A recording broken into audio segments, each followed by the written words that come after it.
बच्चों हम लोगों ने लास्ट जो वीडियो बनाया था उसमें मैंने आपको सीयूईटी के बारे में बताया था कि ये कब स्टार्ट हुआ और साथ साथ कितने एप्लीकेंट्स हैं जो 2022-23 में अप्लाई किए इस एग्जाम के लिए। फिर हम लोगों ने डिस्कस किया था कि सीयूईटी क्यों एग्जाम ये देना चाहिए और इसमें कौन से यूनिवर्सिटीज पार्टिसिपेट करते हैं। Delhi university, JNU university, Banaras Hindu university, Aligarh Muslim university, Jamia Millia Islamia, ये डिफरेंट यूनिवर्सिटीज के बारे में हमने डिस्कशन किया था। अराउंड 250 ऐसी यूनिवर्सिटीज हैं जो सीयूईटी का स्कोर एक्सेप्ट करते हैं। मैंने आपको बताया था कि सीयूईटी के एग्जाम देने से क्या बेनिफिट होगा और कितने ऐसे यूनिवर्सिटीज हैं जो बीटेक कोर्स के लिए सीयूईटी का स्कोर एक्सेप्ट करते हैं। आज इस वीडियो में हम लोग जो डिस्कस करेंगे वो बेसिकली एग्जाम पैटर्न क्या होगा, एग्जाम के टेंटेटिव डेट्स कब आएंगे और इस एग्जाम को देने के बाद अगर हम अच्छे यूनिवर्सिटी से पास आउट होते हैं तो हमारा प्लेसमेंट क्या होगा, हमें फंडिंग मिलेगा कि नहीं, हमें बाहर के यूनिवर्सिटीज में एडमिशन मिलेंगे कि नहीं। तो ये सारा डिस्कशन हम लोग इस वीडियो में करने वाले हैं।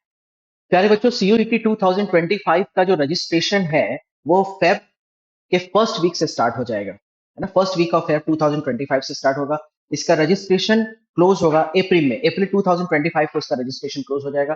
एग्जाम का जो टेंटेटिव डेट है वो 15 मई से लेकर अप्रॉक्स 20th मई या 25th मई के आसपास होना चाहिए। एग्जैक्ट डेट बहुत जल्दी हमारे सामने आ जाएगा। चलो प्यारे बच्चों, हम लोग एलिजिबिलिटी क्राइटेरिया की बात करेंगे। तो सीयूईटी एग्जाम के लिए सीयूईटी वही बच्चा दे सकता है जो 12th अपियरिंग है या 12th पास आउट है। हाँ, कुछ eligibility criteria university to university vary होता है। जैसे अगर हम दिल्ली यूनिवर्सिटी के लिए अप्लाई कर रहे हैं या जेएनयू यूनिवर्सिटी या बनारस हिंदू यूनिवर्सिटी के लिए अप्लाई कर रहे हैं तो वहां पे कुछ स्पेसिफिक एलिजिबिलिटी क्राइटेरिया है। जैसे कि कम से कम 12th उसी सब्जेक्ट, सीयूईटी हमें उसी सब्जेक्ट में देना है जो हमारा 12th में मेन सब्जेक्ट था। जैसे अगर कोई बच्चा 12th साइंस से करता है, फिजिक्स केमिस्ट्री मैथ्स या फिजिक्स केमिस्ट्री बायोलॉजी या फिजिक्स केमिस्ट्री मैथ्स बायोलॉजी के साथ, तो सीयूईटी हम किसी भी सब्जेक्ट में दे सकते हैं। लेकिन अगर हमें अच्छे यूनिवर्सिटी, सेंट्रल यूनिवर्सिटी में अप्लाई करना है तो उनके कुछ स्पेशल एलिजिबिलिटी रिक्वायरमेंट होता है। पहला रिक्वायरमेंट कि 12th या 12th अपियरिंग होना चाहिए। दूसरा जो सबसे इंपॉर्टेंट रिक्वायरमेंट है कि सीयूईटी हमें उसी सब्जेक्ट में देना है जो हमारा 12th का मेन सब्जेक्ट था, है ना। जैसे अगर मेरा फिजिक्स केमिस्ट्री मैथ्स है तो हमें सीयूईटी में भी वही सब्जेक्ट का combination as a compulsory subject select करना पड़ेगा। अगर हम कॉमर्स के स्टूडेंट हैं तो हमें अकाउंट्स या इकोनॉमिक्स या बेसिक मैथ्स हमें सेलेक्ट करना पड़ेगा। तो ये बहुत इंपॉर्टेंट है। तीसरा जो है कि हमारा जो मिनिमम स्कोर होना चाहिए 50% होना चाहिए अनरिजर्व कैटेगरी के लिए, 45% होना चाहिए ओबीसी के लिए और एससी एसटी के लिए 40% मिनिमम स्कोर होना ही चाहिए। साथ साथ कुछ ऐसे भी यूनिवर्सिटी हैं, जैसे अगर हम दिल्ली यूनिवर्सिटी की बात करें, वो ऐसी यूनिवर्सिटी है कि सीयूईटी अगर आपका क्लियर है, आपने अगर उसका कट ऑफ क्लियर भी कर रखा है, तब भी आप उसमें इंटरव्यू या फिर वो इंटरव्यू प्रोसेस के थ्रू भी बच्चों को सिलेक्ट करते हैं। प्यारे बच्चों, अगर हम एज लिमिट की बात करें तो कोई अपर एज लिमिट सीयूईटी के लिए फिक्स नहीं है। हाँ, लेकिन कुछ यूनिवर्सिटी टू यूनिवर्सिटी ये रूल वैरी होता है। जैसे अगर हम अच्छे सेंट्रल यूनिवर्सिटी की बात करें तो वो 12th अपियरिंग या 1 ईयर गैप अलाउ करते हैं। कुछ ऐसी यूनिवर्सिटीज हैं जहां पे कोई एज लिमिट की रिक्वायरमेंट नहीं है। अगर मैं एप्लीकेशन फीस की बात करूं तो जनरल कैटेगरी के लिए 650 रुपीज हमें पे करना पड़ता है। जो बच्चे एससी एसटी के हैं उनको 550 के आसपास पे करना पड़ेगा और जो बच्चे ओबीसी के हैं उनको 600 रुपीज पे करना पड़ेगा। जो स्टूडेंट आउटसाइड है और वो सीयूईटी का एग्जाम देना चाहते हैं, आउटसाइड इंडिया है, सीयूईटी का एग्जाम देना चाहते हैं, तो उनको अराउंड 3000 रुपीज एप्लीकेशन फीस पे करना पड़ता है। तो एग्जाम पैटर्न की अगर हम बात करें तो इसमें मैक्सिमम 5 सब्जेक्ट्स हम सेलेक्ट कर सकते हैं। पूरा जो पेपर होता है उसमें 3 सेक्शंस होते हैं, सेक्शन 1, सेक्शन 2, सेक्शन 3। सेक्शन 1 में हमें लैंग्वेज पेपर लेना होता है। 13 ऑप्शंस दिए जाते हैं, उस 13 ऑप्शंस में से हम एक पेपर या एक से ज्यादा पेपर हम सिलेक्ट कर सकते हैं। सेक्शन 2 जो होता है वो हमारा डोमेन बेस्ड टेस्ट होता है, जिसमें टोटल 23 सब्जेक्ट्स होते हैं। उसमें से हम जिस सब्जेक्ट पे हमें फ्यूचर बनाना है या जिसमें हमने 12th किया है वो सब्जेक्ट हम सेलेक्ट कर सकते हैं। और जो सेक्शन 3 है वो जनरल एप्टीट्यूड टेस्ट होता है, जिसमें क्वेश्चन जनरल नॉलेज से आते हैं, करंट अफेयर से आते हैं, न्यूमेरिकल एबिलिटी एंड रीजनिंग से क्वेश्चंस आएंगे। हर एक सेक्शन के लिए 60 मिनट्स का टाइम अलॉट होता है एंड ये सारे जो क्वेश्चंस आएंगे वो मल्टीपल चॉइस क्वेश्चंस होंगे और ये कंप्यूटर बेस्ड टेस्ट रहेगा। अब प्रॉब्लम क्या है कि कौन सा सब्जेक्ट सेलेक्ट करें, सब्जेक्ट का कॉम्बिनेशन क्या होना चाहिए। जो हमारा डोमेन स्पेसिफिक सब्जेक्ट है उसमें 23 ऑप्शन है, तो उस 23 ऑप्शन में से ऐसा क्या सब्जेक्ट लें जिससे हमारा बर्डन भी कम रहे और सिलेक्शन की पॉसिबिलिटी भी बढ़ जाए। तो जो बच्चे जेई की प्रिपरेशन या बिटसेट की प्रिपरेशन या महाराष्ट्र सीटी की प्रिपरेशन कर रहे हैं, तो वो तो डोमेन सब्जेक्ट में पीसीएम ले लेंगे या पीसीबी ले लेंगे, ठीक है? तो 3 वो सब्जेक्ट हो गए सेक्शन 2 के लिए। अच्छा, सेक्शन 1 में आपको बहुत सारे लैंग्वेज है, तो बेटर आप इंग्लिश का सिलेक्शन करो, क्योंकि अगर आप इंग्लिश को सिलेक्ट करते हो, तो 12th बोर्ड में भी आपको इंग्लिश सब्जेक्ट होता है, तो इंग्लिश का प्रिपरेशन वहाँ हो जाएगा। साथ-साथ आपका जो इंग्लिश प्रिपेयर करने से जनरल नॉलेज भी प्रिपेयर होगा और कॉम्प्रिहेंशन बेस्ड क्वेश्चंस भी आपका डेवलप हो जाएगा।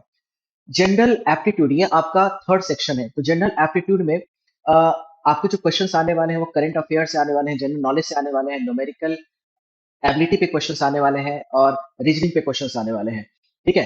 तो जनरल एप्टीट्यूड का प्रिपरेशन करने से आपको जेईई में भी हेल्प मिलेगा और सीयूईटी में तो हेल्प मिलेगा ही मिलेगा, बट जेईई में जो प्रॉब्लम सॉल्विंग स्किल्स है वो आपका इन्हांस हो जाएगा। ठीक है? तो ये आप सब्जेक्ट का कॉम्बिनेशन रख सकते हो। स्पेशली ये सब्जेक्ट का कॉम्बिनेशन उन बच्चों के लिए है जो जेईई स्पेसिफिक प्रिपरेशन कर रहे हैं, जिनका टारगेट इंजीनियरिंग है या फिर फिजिक्स, केमिस्ट्री, मैथ्स में स्पेशलाइजेशन लेकर के वो आगे फ्यूचर का स्टडी करना चाहते हैं। जेई का प्रिपरेशन एंड सीयूईटी का प्रिपरेशन, क्या दोनों प्रिपरेशन डिफरेंट है? तो नहीं, सीयूईटी के लिए कोई स्पेशल प्रिपरेशन नहीं करना है कि अगर कोई बच्चा जेई या महाराष्ट्र सीईटी या बिटसेट की प्रिपरेशन कर रहा है तो उसका जो सेक्शन 2 है वो तो प्रिपेयर हो गया, क्योंकि फिजिक्स, केमिस्ट्री, मैथ्स के बहुत सारे कॉमन चैप्टर्स ही हैं जो सीयूईटी में ही पूछे जाते हैं। जैसे फिजिक्स में आपको जो सीयूईटी में मैक्सिमम क्वेश्चन आता है वो मैकेनिक्स से आएगा, ऑप्टिक्स से आएगा, थर्मोडायनेमिक्स से आएगा। वही अगर हम केमिस्ट्री की बात करें तो केमिस्ट्री में ऑर्गेनिक केमिस्ट्री से क्वेश्चन रहेगा, इनऑर्गेनिक केमिस्ट्री से रहेगा और उसके साथ-साथ इलेक्ट्रोकेमिस्ट्री से क्वेश्चन आएगा जो कि जेईई में भी कॉमन है। सिर्फ मैथ्स की अगर हम बात करें तो मैथ्स में 3 ऐसे चैप्टर हैं जहाँ से बहुत सारे क्वेश्चन्स आते हैं, जैसे अलजेब्रा हो गया, कोऑर्डिनेट ज्योमेट्री हो गया एंड कैलकुलस हो गया। इंग्लिश की थोड़ी प्रिपरेशन करनी पड़ेगी, तो इंग्लिश के लिए जब भी आप जेईई की प्रिपरेशन कर रहे हैं और आप इन बिटवीन सब्जेक्ट में ब्रेक लेना चाहते हैं तो आप उसमें आप इंग्लिश पढ़ सकते हैं। इंग्लिश को 20 से 25 मिनट आपको पढ़ना पड़ेगा इन बिटवीन द सब्जेक्ट। और इंग्लिश में आपको फोकस कहाँ करना है? तो इंग्लिश में आपको फोकस करना है कॉम्प्रिहेंशन बेस्ड क्वेश्चंस पे। दूसरा जो है ग्रामर, तीसरा जो है सेंटेंस करेक्शन, चौथा जो है वोकैबुलरी एंड पांचवा जो आपको ध्यान देना है वो है इंग्लिश लर्निंग कॉम्प्रिहेंशन पे भी आपको ध्यान देना है। इंग्लिश को पढ़ने से एक तो 12th बोर्ड की भी प्रिपरेशन हो जाएगी, दूसरा आपका कम्युनिकेशन स्किल स्ट्रांग होगा और तीसरा जो है कि आप फ्यूचर में आने वाले इंटरव्यूज को भी बहुत इजीली क्रैक कर पाएंगे। करना है तो सेक्शन 3 में कुछ बातों आपको ध्यान रखना पड़ेगा, क्योंकि सेक्शन 3 में करंट अफेयर से क्वेश्चन आते हैं। करंट अफेयर को तैयार करने के लिए आपको न्यूज ऐप का हेल्प लेना पड़ेगा। द इकोनॉमिक टाइम्स आप पढ़ें या फिर द हिंदू भी आप पढ़ सकते हैं। ठीक है? तो ये सारे पेपर्स को आप रेगुलर पढ़ते रहें और उसमें जो भी डे टू डे का इवेंट है आप उसको नोट डाउन करें, उसका शॉर्ट नोट्स बनाएं। दूसरी बात है कि जनरल टेस्ट में सेक्शन 3 में कुछ क्वेश्चन जो है वो न्यूमेरिकल एंड क्वांटिटेटिव एप्टीट्यूड के क्वेश्चंस आएंगे। उसके लिए आपको करना क्या है कि उसमें मैक्सिमम क्वेश्चंस या तो परसेंटेज से आते हैं, एवरेज से आते हैं, रेशियो एंड प्रोपोर्शन से आते हैं एंड डेटा इंटरप्रिटेशन से आते हैं। तो इसका आपको रेगुलर प्रैक्टिस करना होगा। इसके लिए मार्केट में आर एस अग्रवाल की किताब मिलती है, आप उसको पूरा थॉरो कर सकते हैं। अगर हम बात करें रीजनिंग के लिए, तो रीजनिंग में आपको स्पेशली पजल बेस्ड क्वेश्चंस आप सारे सॉल्व करना है and logical reasoning based questions करना है। इसके लिए सबसे अच्छी किताब है आर एस अग्रवाल। तो आर एस अग्रवाल की आप रीजनिंग की किताब and quantitative and numerical aptitude की बुक आप सॉल्व कर सकते हो। तो हमने अब सारे पेपर सेलेक्ट कर लिया, इंग्लिश सेलेक्ट कर लिया, फिजिक्स, केमिस्ट्री, मैथ सेलेक्ट कर लिया and general test means numerical ability, general ability, reasoning select कर लिया। ठीक है? तो अब क्वेश्चन ये है कि इंग्लिश से कितने क्वेश्चंस आएंगे? तो इंग्लिश से टोटल 50 क्वेश्चंस के आंसर्स हमें करने पड़ेंगे। एक क्वेश्चन का वेटेज रहेगा 4 मार्क्स, तो 200 मार्क्स का इंग्लिश आएगा। 45 मिनट्स का समय हमें अलॉट किया जाएगा। फिजिक्स, केमिस्ट्री, मैथ्स की बात करें तो फिजिक्स से हमें अराउंड 50 क्वेश्चंस, केमिस्ट्री से 50 क्वेश्चन, मैथ से 50 क्वेश्चंस रहेंगे और 200 मार्क्स, 200 मार्क्स, 200 मार्क्स, तो ये हो गए 600 पीसीएम के हो गए और 200 हमें इंग्लिश में मिल जाएंगे। तो 6 + 2 800 और जनरल टेस्ट के लिए 100 मार्क्स। ठीक है? तो टोटल 900 मार्क्स का पेपर रहेगा। 900 मार्क्स का पेपर रहेगा। जनरल टेस्ट के लिए हमें 60 मिनट्स का समय दिया जाता है, 50 क्वेश्चंस का आंसर्स करने होते हैं। तो अगर हम टाइम ऐड कर दें तो 45 मिनट इंग्लिश के लिए, 135 मिनट पीसीएम के लिए और जनरल टेस्ट के लिए हमें जो टाइम मिल रहा है वो 60 मिनट मिल रहा है। मींस टोटल 240 मिनट्स में मिलेगा, मैंने 4 घंटे का पेपर होगा। 4 घंटे का पेपर है, 4 आवर्स का पेपर रहेगा और टोटल 900 मार्क्स। ये एग्जाम एक्चुअली 4 आवर्स का एग्जाम है, तो 4 आवर्स पूरा फोकस होकर के एग्जाम दे पाना बहुत डिफिकल्ट है।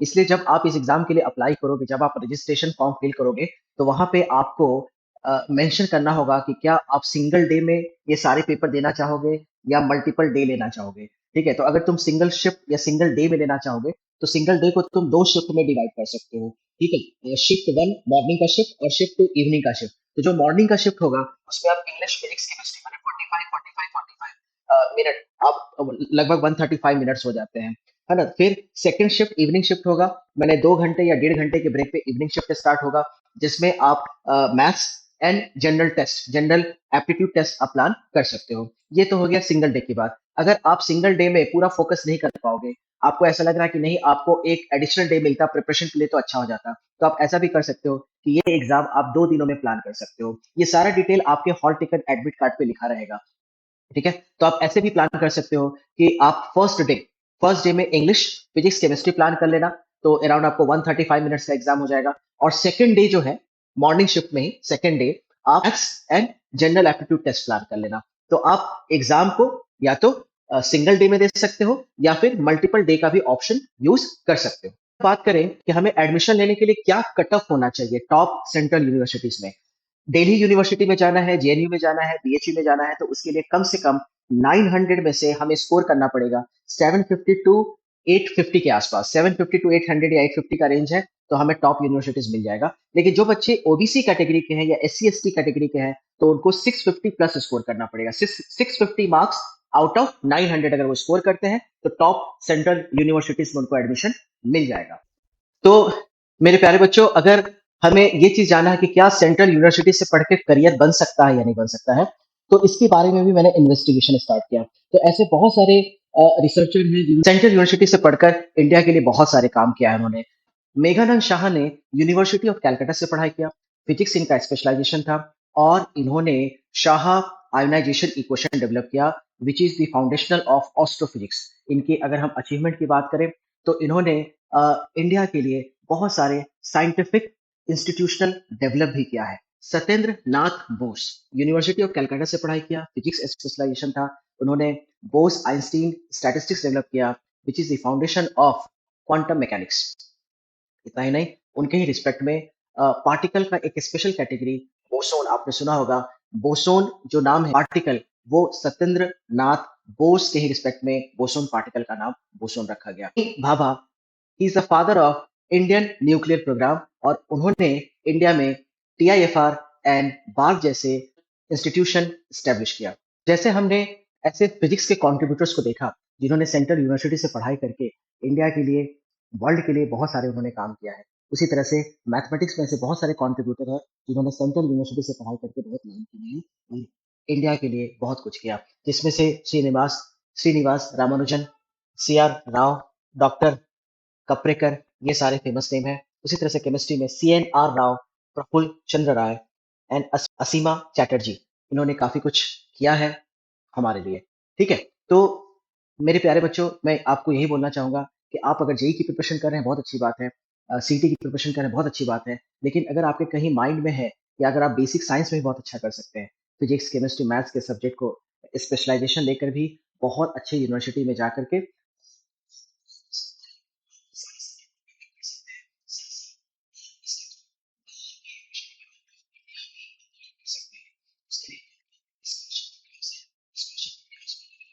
जो इस फंडिंग लेकर के आप बाहर पढ़ने को भी जा सकते हैं, ठीक है? साथ साथ अच्छी यूनिवर्सिटीज में पढ़ने के बाद बहुत अच्छे इंडिया में रिसर्च सेंटर्स में प्लेसमेंट्स के भी स्कोप हो जाते हैं।